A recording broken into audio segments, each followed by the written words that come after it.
स्वागत है आपका आज के एपिसोड में। चलिए शुरुआत करते हैं पिछले अभ्यास प्रश्न से। मुखवा निम्नलिखित में से किस राज्य में स्थित है? ए उत्तराखंड, बी बिहार, सी मध्य प्रदेश, डी राजस्थान। इस प्रश्न का सही उत्तर है विकल्प ए उत्तराखंड। चलिए देखते हैं इसके विश्लेषण को। मुखवा हर्षिल कस्बे में भागीरथी नदी के तट पर गंगोत्री तीर्थ स्थल के रास्ते में स्थित एक छोटा सा गांव है। यह समुद्र तल से 2620 मीटर की ऊंचाई पर स्थित है, अतः विकल्प ए सही है। देवचा पचामी कोयला ब्लॉक निम्नलिखित में से किस राज्य में स्थित है? ए तमिलनाडु, बी उत्तराखंड, सी असम, डी पश्चिम बंगाल। इस प्रश्न का सही उत्तर है विकल्प डी पश्चिम बंगाल। चलिए देखते हैं इसके विश्लेषण को। पश्चिम बंगाल में स्थित बीरभूम कोलफील्ड क्षेत्र का देवचा पचामी कोयला ब्लॉक विश्व का दूसरा सबसे बड़ा कोयला ब्लॉक है। कोयला भंडार की संख्या के कारण यह कोयला खदान एशिया की सबसे बड़ी कोयला खदान अर्थात कोयला ब्लॉक है।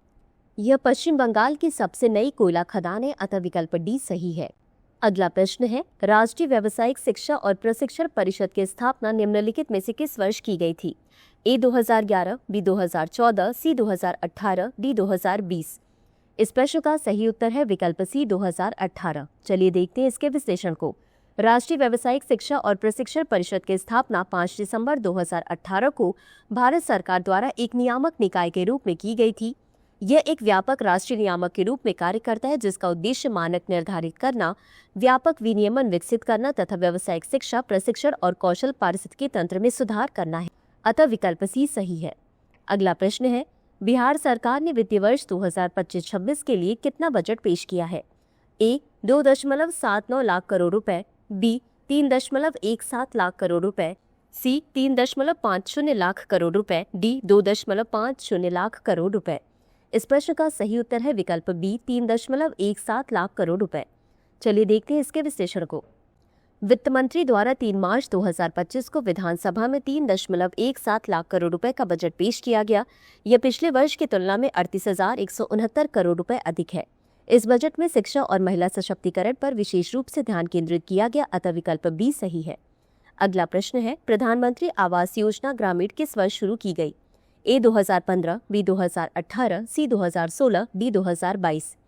इस प्रश्न का सही उत्तर है विकल्प सी 2016। चलिए देखते हैं इसके विश्लेषण को।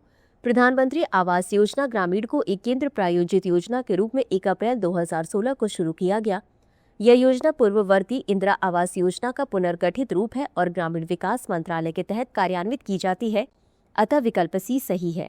अगला प्रश्न है, हाल ही में देश की पहली लिथियम ग्रेड रिफाइनरी कहाँ शुरू की गई है? ए हैदराबाद, बी पुणे, सी लखनऊ, डी ग्रेटर नोएडा। इस प्रश्न का सही उत्तर है विकल्प डी ग्रेटर नोएडा। चलिए देखते हैं इसके विश्लेषण को। हाल ही में लोहुम कंपनी ने ग्रेटर नोएडा में देश की पहली लिथियम ग्रेड रिफाइनरी शुरू की है। इसमें ई वेस्ट से ब्लैक मास को रिसाइकिल कर लिथियम निकालने की तकनीक का उपयोग किया जा रहा है। इसके अलावा कंपनी कैथोड एक्टिव मटेरियल के उत्पादन में भी अपनी क्षमताओं का विस्तार कर रही है, जिससे लिथियम आयन बैटरियों के निर्माण में सहायता मिलेगी, अतः विकल्प डी सही है। अगला प्रश्न है, यूनेस्को का मुख्यालय कहाँ स्थित है? A New York, B Geneva, C Paris, D London. इस प्रश्न का सही उत्तर है विकल्प सी पेरिस। चलिए देखते हैं इसके विश्लेषण को। संयुक्त राष्ट्र शैक्षिक, वैज्ञानिक एवं सांस्कृतिक संगठन का मुख्यालय पेरिस, फ्रांस में स्थित है। यह संगठन शिक्षा, विज्ञान एवं संस्कृति के क्षेत्र में अंतर्राष्ट्रीय सहयोग के माध्यम से शांति स्थापित करने का प्रयास करता है। वर्ष 1946 में भारत यूनेस्को का सदस्य बना था और वर्तमान में इसके 193 सदस्य देश तथा 11 संबद्ध सदस्य हैं, अतः विकल्प सी सही है। अगला प्रश्न है, जम्मू और कश्मीर पुनर्गठन अधिनियम निम्नलिखित में से किस वर्ष लागू किया गया था? ए 2019, बी 2020, सी 2021, डी 2022।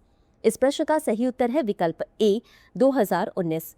चलिए देखते हैं इसके विश्लेषण को। जम्मू और कश्मीर पुनर्गठन अधिनियम वर्ष 2019 में अधिनियमित किया गया। इसने जम्मू और कश्मीर को 2 केंद्र शासित प्रदेशों जम्मू और कश्मीर तथा लद्दाख में विभाजित कर दिया। इसने अनुच्छेद 370 को निरस्त कर दिया, जिसने जम्मू और कश्मीर को एक विशिष्ट दर्जा प्रदान किया था। लेह और कारगिल जिले लद्दाख केंद्र शासित प्रदेश में शामिल कर दिए गए, जबकि शेष क्षेत्र जम्मू और कश्मीर का हिस्सा बन गए।